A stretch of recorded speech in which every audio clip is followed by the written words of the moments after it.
On this episode of The Dead Life, I'll be talking to Margaret Jamison of Granny Magick, who's referred to as a gray witch, but I like to put a glimmery spin on her title and call her our silver witch because she shines. I'm talking to her about tarot and crystals. How can tarot help to give us glimpses into our future? Why do so many people who tread in the ethereal turn to crystals for an energy charge or protection? You can follow me on Instagram at Medium Allison. Make sure it's spelled correctly and there are no underscores. You can find me on my Facebook fan page. You can binge on my YouTube videos, and you can see me live in October in Chicago, Illinois, Irvine, California, and Denver, Colorado. For ticket information, go to AllisonDubois.com and see what cities I'll be coming to in 2023. Well, Margaret, thank you for coming back. Oh, thank you for having me, Allison. Oh my gosh, anytime. Apparently you're a resident witch. Love that. So, I thought it would be kind of neat to cover tarot and crystals because there are a lot of people out there that don't understand the difference even between a psychic and a medium. And when you get into tarot and crystals, something of a more specialty group, they're really lost. So can you tell us about the practice of tarot? I'd love to. Tarot is actually a very traditional, long throughout history way of working with energy, of giving yourself an energy picture, as it were, of what might come. And there's... Go ahead. Oh, I was just going to say there's 78 different cards. So they're a little bit different from oracle cards because sometimes people ask the difference there. And they're based on archetypes of different kinds of personalities and people. And so they have just a lot of esoteric symbols that we can interpret. But don't they have the same intention, like tarot and oracle cards? Because I had ordered some, what I guess were oracle cards, and I got spanked on Instagram by someone who's like, those are oracle cards, those aren't tarot. I'm like, don't they do kind of the same thing? So what is the difference exactly? Well, oracle cards are a more recent innovation, and they're, in a sense, usually they're a lighter theme. Okay. And so they have fewer cards, and they're all different. It's a way for the creator to express their approach to divination and energy. Those might be good for teenagers or younger people trying to learn. They're a great introduction because they don't take as much learning, and the symbols in the oracle cards are less hidden and esoteric than they are in tarot. I remember somebody putting a deck of tarot in front of me when I first started doing this professionally, being a medium professionally, and I put my hands on them, and I never read a book on it, but people with abilities can just read the energy of the card without understanding symbolism, apparently. And the woman that I was working with, who'd been doing it a lot longer and in astrology and all the other nooks and crannies, she just said some people can read them without learning the symbolism. But isn't it maybe a little of both? Usually you sort of learn the symbols. It's like training wheels for psychics, right? When you see it like that. I've come to see it like that very much. When I got my first deck, they were difficult to get. My mother got them for me when I was only 12, and they were in French. I didn't speak French, but by working with the cards, I started understanding the symbols and I started being able to use them. But as the years went on and I had access to information about the hidden symbols, it did open up much more that deep connection with the tarot. I think a lot of people who are starting out as maybe they have abilities, they're just acknowledging their abilities because we only have our own perspective to go by as a reference.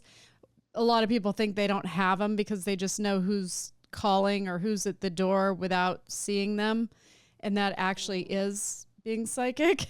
And it needs to be put into terms for them to understand. But I always say to people who are starting to understand their abilities, go get yourself a deck of tarot and just start playing with them and take it from there. I just find it a great tool to get them to trust their inner voice.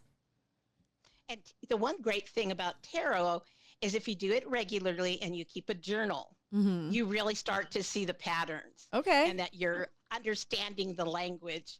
And at a certain point, what I like to do when I give a tarot reading is sometimes people don't like the way the tarot reading ends in the picture cards. Yeah. But there's all the cards in the center Right. can shift and change. And so it's an exciting way over time, like you said, of learning to work with your psychic abilities and also to direct some of that energy that you have. And that's for, I think, anyone in the ethereal has had that feeling of, and I wrote a chapter called this, Do You Really Want to Know? People really need to think about if they want an answer and not try and run an agenda, because if they don't want the truth as we are interpreting it, don't get a reading, you know, and sometimes they'll take it out on the person doing the reading and be like, that's not what I wanted to hear. Well, then don't get a reading. You know, you can't change what's happening if it's something that's being seen where there are no back doors out. Sometimes things are set in stone and sometimes they're not. And we can usually feel the difference if there's room for movement, or if a death, for instance, is set in stone, which I've seen with my own father before, where the name or the age was given at 67, he'd die of a massive heart attack. Just boom, just like that. And he did. And I tried to prevent it, but I couldn't. I sent him to all the specialists. And that's when I learned some things are just set in stone, that it's not up to us, that there's a bigger reason why that person's death will inspire or change somebody else's life. Unfortunately, it costs somebody's life sometimes to bring great change. And we had an experience like that in my family too. So I completely agree with you, Allison. Okay. Well, thank you. I mean, it's something that we've had to learn backwards and forwards by trial and error. And I hope for people out there that want to become good or great, if you want to set the bar high at what they do, what their craft is, then it's always practice, practice, practice. I always tell my students at Dead University, if you don't want to do the work, you're not going to get to where you want to be. We all did the work, which is why we're where we are. And that's what it takes to make you exceptional in your field. And I would say with tarot, I find it so funny. My daughter was a cheerleader at Chaparral High, where she went to high school, and she had the entire varsity cheer line spend the night at our house. And I had our middle daughter's godmother over, and she does tarot. And we were just sort of drinking wine and watching TV while the house had 30 girls running around it, screaming and swimming and stuff. And so we started flipping, and I think it took all of 30 minutes before the entire cheer squad was in there going, flip my cards, flip my cards. So for people, if they have trouble meeting other people, I also find tarot a way to not have privacy because everybody wants to know what you see about them. That was fun. Sometimes things are seen, though, that are super specific. For instance, I remember when she looked at one of the cheerleaders and she said, you just lost your virginity. And we're like, this doesn't go outside of these walls, ladies. It stays inside of the walls. This was not the intention for the night. This was supposed to be a private party of two, just us playing with tarot. So, and then well, I always tell people your tarot card reader is 100% confidential. Yes, it's so true. How do you know which tarot deck's right for you? Well, I think especially when you're starting out, I recommend you get one of the Rider Smith weight decks, simply because so many of the websites and the books work with the symbols on that deck. And also really because it really does. It's so rich in esoteric symbols and archetypes, and it's easy to get, and the price is usually right. Right. Well, interpretation, don't you find that interpretation is what actually pulls out people's psychic abilities? Is you can learn the symbolism, but you're going to have to feel variances, like movement in the energy of that person's specific layout of cards in their reading. You get sort of a vibe off of it, if you will. Well, I have to admit, yes. One of the things that I do before I even start, I have a video on my Instagram of how I set the mood. I clear my space. I light my candles. And then I call in spirit guides and ancestors and angels to assist in the reading. And I ask the person I'm reading for if I can call in theirs as well. Nice. They're probably like, heck yeah, who are they? I took your protection oil and I actually did a little, where I repeated what I wanted to protect there for my third eye, basically.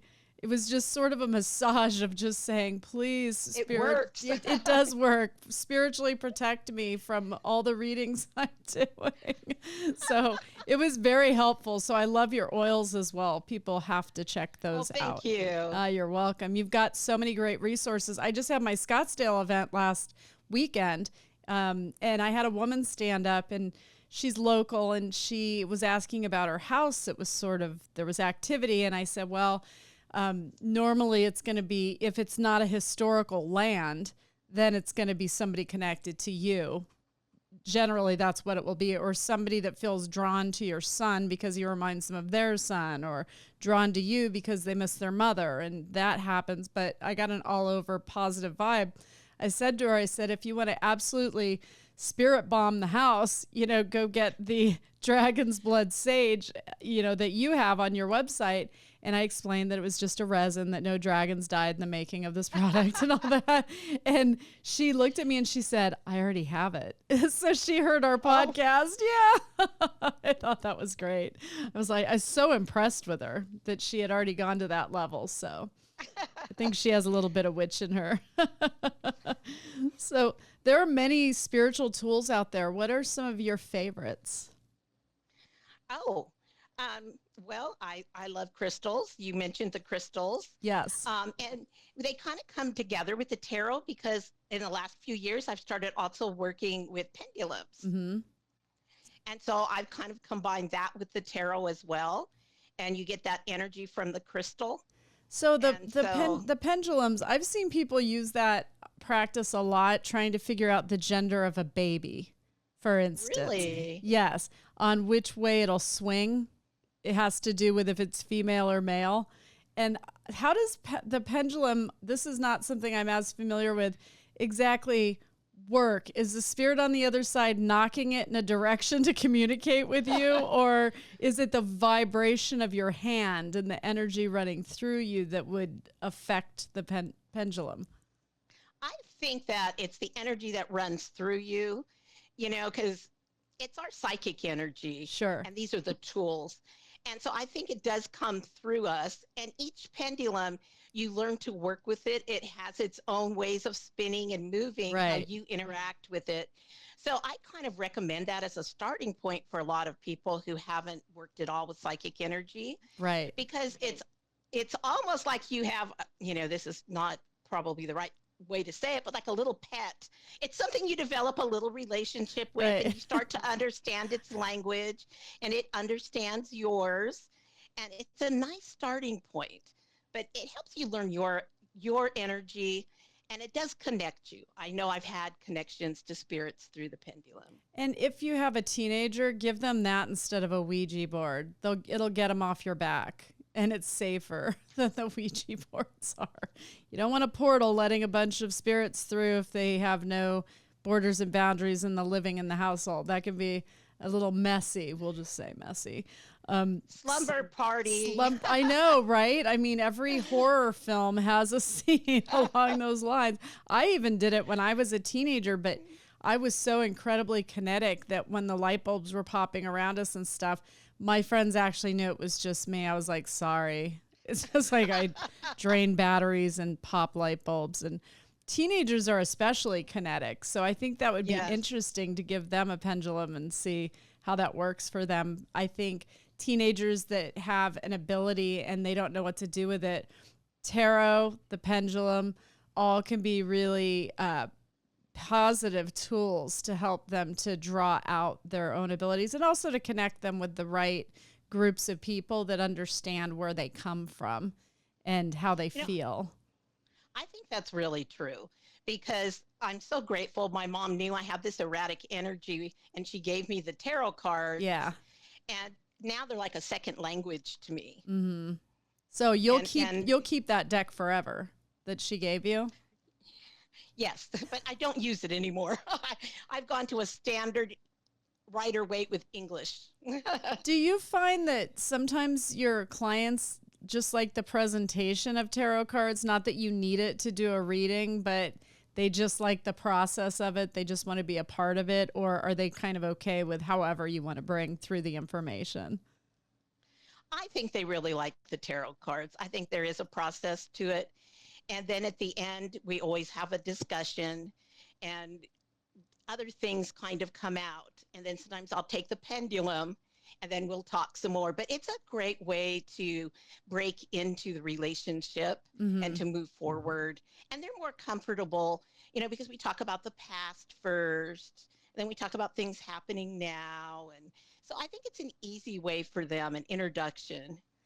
I think to the so. Relationship. Yeah, I think so too. I think it's healthy. And I was on, it was Tyra when she had a talk show, and she had all the psychic kids on from like A&E, and I broke them into groups, and I was seeing who was stronger. And I kind of enjoy this because people who are like us, who have been doing it for quite a while, and we really pick up on like energy. So you would pick up on a little witch, I would pick up on a little medium, where you feel like they're common energy. And I feel this way all the time, just walking down the street and I see kids and I kind of wink at them and they smile and I just feel like that interaction.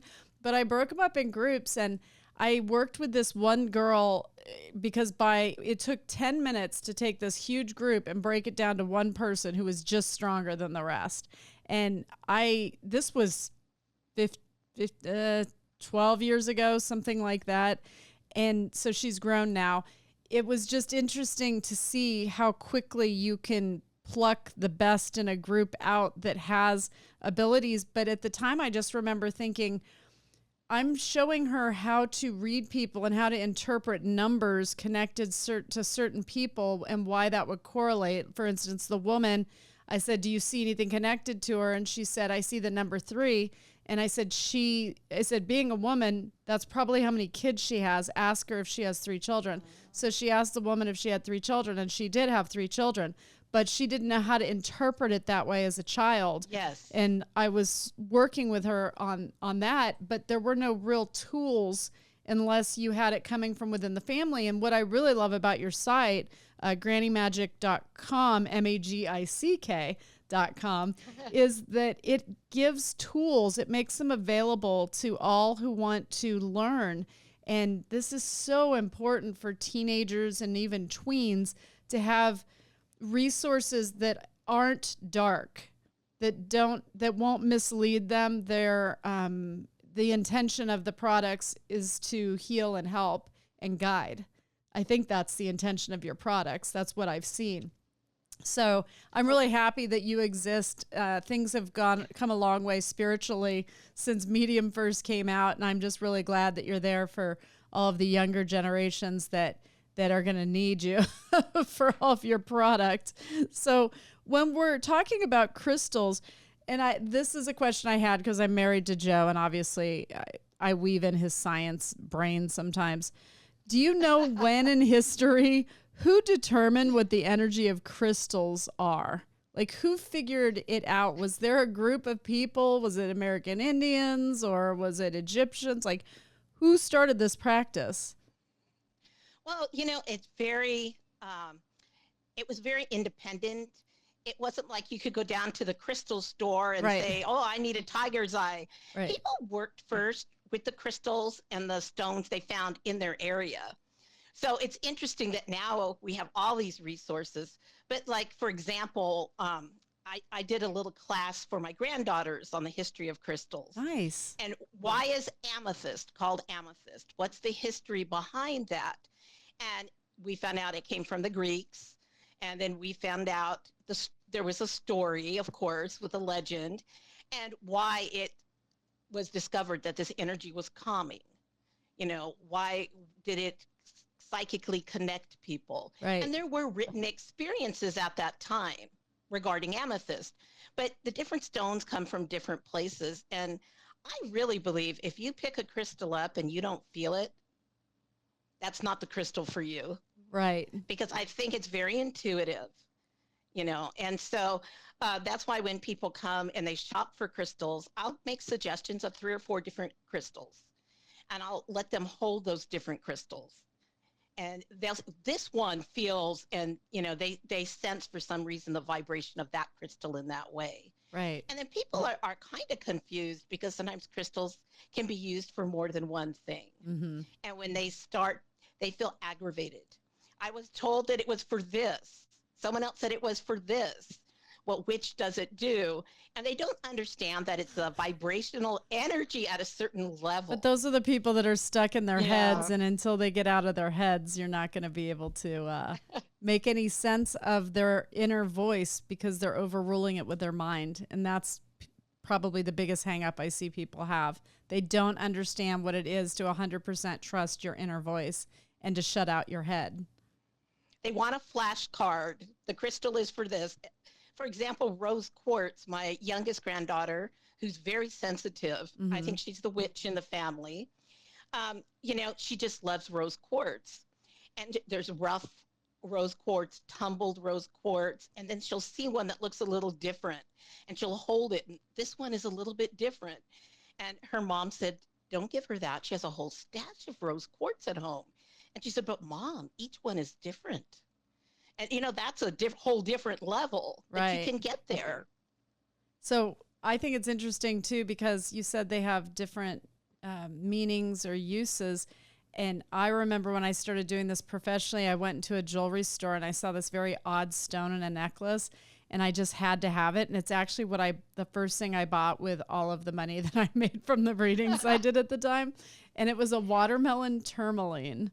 And I still have it. It's so beautiful and different. And it's got the sort of that purplish color and a little gold. And then it's got the green in it. And it just grounded me. There was something about it that grounded me. So I think some women in jewelry stores don't even realize they're being drawn to something that maybe they need spiritually. I think that's true in a lot of ways. I'll have people come in and totally attracted to a certain ring. Mm-hmm.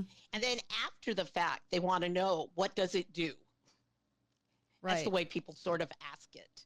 So, yeah, but they respond to the energy first. You're 100% right. So, are birthstones energetically aligned to our birth month? Is this something pagans figured out a long time ago, or did a jeweler figure it out? Are they aligned? There's different systems. So the modern birthstones that we see, I think, came from jewelers. Uh-huh. But there are other systems that if you go online and you look, where the energy is more aligned. And some people line it up with, astrological energy. Right. There's just different perspectives on it. And different cultures have different stones. It's really interesting because if you don't like your birthstone, the good news is go find a chart that makes sense to you. And I'll bet you find a birthstone you do like. I think that's true. I'm January, so I'm a garnet, and I like it because it's red like me, but it's kind of dark too. And I like that too. Garnets are really strong firestones. Yes. It's grounding and it's very empowering to me. And so I like my stone, and I even like my birth flower, which everyone's like, carnations are cheap. I'm like, they outlive the rest of those fancy flowers. So I like carnations. They smell fantastic too. But people in October that have that pink stone that are boys, often they do want a different stone. They're like, can I trade it in? Well, the opal. Oh, the opal. The opal is the traditional birthstone a lot of times for October. Right. I don't think men are as into the stones when it comes to birthstones as women are. For instance, when I wanted to have kids, I was like, I want to have one of those, and I want April because that's a diamond. And I was like, July, a ruby sounds nice. And we manifested a diamond and a ruby named Sophia and Fallon. So it's interesting to see the birthstones. I find that so fascinating. And What crystals would you use for protection? Oh, I'm always wearing, as you can see, I'm never without my tourmaline and my clear quartz, because clear quartz is a stone of amplification. Okay. And it really amplifies that energy. And so I love tourmaline. That's my first recommendation. So my watermelon other, tourmaline would do that too? it'll do it to some extent. It's not the same as a black tourmaline, Ooh. but yes, it has some protective. I love my kyanite. Okay. My kyanite fans, I keep it right here on my reading table. So those are two of my favorite. And then a stone I used to see a lot has now come back into fashion. There seems to be trends. Tiger's eye. Really? Tiger's eye. It's protective and it gives you confidence and strength, and it's full on for success. So you're going to give each of your granddaughters one of those? They have those. They have them. Of course they do. That's fantastic. So we planted rosemary by our front door, like to ward off dark or negative energy from entering the home. What do you have in your yard? Well, I have rosemary by my front door. It's not just a practical magic thing. It's real, people. No, go plant some rosemary. Rosemary, yes. What else can people do? Well, somebody who was concerned, because I have a lot of people entering my home, brought me some cuttings of rue, the herb rue. Okay. And so I have a lot of rue out front, almost a little hedge of rue, because I'm in Central California and we don't get a lot of water. Mm-hmm. So it grows really well and it has a strong scent. I also grow a lot of wormwood. Wormwood is protective, but it also connects you to the good spirits. That's nice. And more rosemary. So those are a lot of the things that I plant strategically, so to speak, in my yard. So do green witches, they both grow it for the properties of the plant and they also cook with it? Is that right? They do. Kitchen witches are the big people who cook with herbs, who know how to prepare the foods in ways that, I have a good friend who's into that. So I get to sample things. That's lucky. Do you remember in the 70s when that was all the rage? They had those little kitchen witches on broomsticks for you to hang in your kitchen. I remember that. My friend's mom had one. Luck. I thought it was so cool. I was like, "Ooh, a little witch," So I thought it was great. Maybe you should bring some of those back. Those were cool. Those are very, very cool. Well, and then people don't need the whole broom like behind you. They just have the little witch's broom attached to the witch.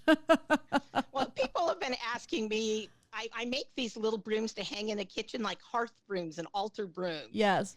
And the season is coming up that I'm going to be harvesting and making more of those brooms. How exciting. They're cute, the smaller little hearth type brooms. Yeah. If people think back to when they grew up, maybe with present time excluded, anyone who was a child in the 70s and 80s, I used to go over to my friend's house and her mom had one of those brooms in her house between the kitchen and the dining room. And when I think back, she had the kitchen witch and she had all these she was a redhead, of course. She had all these other little things around the house and she had a black cat. And now I'm looking back thinking, was Sherry a witch? And she was always cooking as well in the kitchen. And she just had she was a nurse. I think she might have just been an innate healer. And back then they go through the profession of getting the education and doing it the way people find it acceptable. But I think she had that innate ability and just wasn't able to put a voice to it at the time. Mm-hmm. And so I think it's interesting to look back on the women who maybe helped to bring people up. Well, one thing, just a flashback to talking about tarot readings. One of the most exciting things is when I get cards show up and I realize this person has abilities. And then sometimes I even get a card that indicates this person actually has the energy of a witch. And so I'll speak to them and then finally they burst out with it. And it's something they were hesitant. They haven't told anybody else. Yeah. And it's actually a fresh start for them. And I said, you don't need to even call yourself a witch. Right.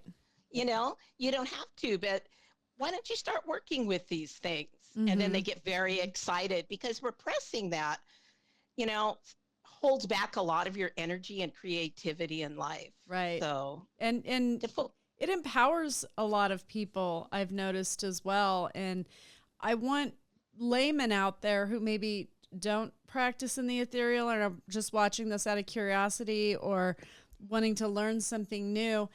When a spell is cast, it's similar in energy in a sense. I find it like a prayer, except you're delivering your power. It's not asking somebody else to do it. It's an intention that's being stated. So to me, it's just an energy manifestation. And it's not something that's scary. It's just people are freaked out by the word spells sometimes. And it's really not anything to be afraid of. Right. Sometimes I'll say to somebody, just think of it as a built up affirmation. Okay. In a sense. Sure. Because you're taking what you know to be true for you in the future. Right. And you're putting it out there and making it happen. Yes. And then we don't use the word spell. Okay. Okay. Spell is a shorthand, you know, for people, I guess, who are comfortable. But I think it is very empowering, and particularly for women in our culture, because this part of ourselves, I spoke with somebody recently who's very successful in life, but she's actually going to workshops to get back in touch with that feminine energy that she felt she had to repress to be successful. Sure. What generation? Yeah, so I think it's empowering. What generation does she fall in? Interesting. She's in her 30s. Okay, she's a millennial. Okay. But she's working in high finance in an Asian country. Ooh, okay. See, country matters. It matters because it does a lot. It's an energy. And when I toured Japan, I filmed 2 documentaries there because they wanted to see if I could read people who didn't speak English. Anyways, I went to the bar afterwards with my husband, and I had all of the Japanese businessmen just sort of giving me sort of dirty looks. And I'm like, you got something to say? Because I just worked a hard day and I'm going to have a drink here. So, yeah, it's a different energy depending on where you're at, because that's why I asked, because I wouldn't find in the U.S. that she would feel repressed as a woman. We're probably the most, we're the luckiest women in the world because we have so many options and protections. And so I just was curious. So thank you. Well, sometimes otherwise too, women in the science or business professions, they want to put their faith, so to speak, in reason, ration, and logic. Right. So when they get these little intuitive pieces of information and leanings, and they go with one and they find out I was spot on. Right. Then they want to explore that more rather than tamp it down in a sense. I've watched Joe even over the years. It's very hard for scientific minds to separate the science and the way their mind's always been programmed to work and an inner voice, an inner dialogue that they're able to separate out from the academia in their head. It's a very fine line for them to walk. So I'm glad I'm not overly academic, because it would make it really hard for me to read as many people as I do if I was getting caught up in the minutia of science in my head. So, well, great. But being rational is a good thing. Yeah. Overall. Well, you want to be a grounded medium. You want to be like a grounded psychic. You don't want to be out there where people feel like they've got to tether you to the earth because you're going to float away. But you don't want to be overly pragmatic to where you just took the beauty out of the process by becoming too pragmatic. You just dismissed the dead and you put yourself before your client. That would make you bad at what you do. So yeah, there's definitely a balance that each sort of magical person learns how to strike in their own energy to be the most help to others and to be able to give back and not take more than we give. If you will. Oh, that's beautiful. That's beautiful, Allison. Thank you. Well put. Thank you. So, well, I really enjoyed this. We're Gonna have to catch up on the phone again soon. I know you've been busy and it's just been nuts here. So happy birthday to all of our June babies that you and I both just lovingly celebrated. And thank you so much for being our resident silver witch. You'll have to come back. Well, thank you, Allison. Enjoy. Thank you.